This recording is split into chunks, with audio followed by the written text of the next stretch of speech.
നാസർ എന്ന വ്യക്തി എന്റെ സ്വന്തം ഉപ്പ തന്നെയാണ്. ആ ചോര തന്നെയാണ് എന്റെ ഞരമ്പിൽ ഓടുന്നത്. പക്ഷെ ആ ബന്ധം 25 വർഷങ്ങൾക്ക് മുമ്പ് മുറിച്ചിട്ട ബന്ധമാണ്.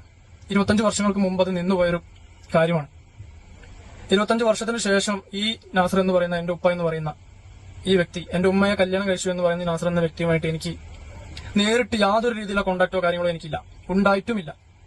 ഓക്കെ, 25 വർഷങ്ങൾക്ക് ശേഷം എന്തുകൊണ്ടാണ് താങ്കൾ ഇവിടെ പ്രത്യക്ഷപ്പെട്ടതെന്ന് എനിക്ക് മനസ്സിലാവുന്നില്ല.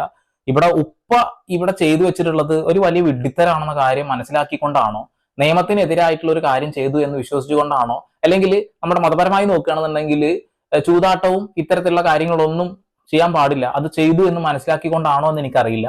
എന്തായാലും ഇങ്ങനെ ഒരു ലക്കി ഡ്രോ നടന്നതുകൊണ്ട് തന്നെ കേരളത്തിൽ എത്രയെത്ര ആളുകൾ ഇത്തരം മണ്ടത്തരങ്ങളിൽ പോയി പെട്ടുകിടക്കുന്നുണ്ടെന്ന് മനസ്സിലാക്കാൻ കഴിഞ്ഞു.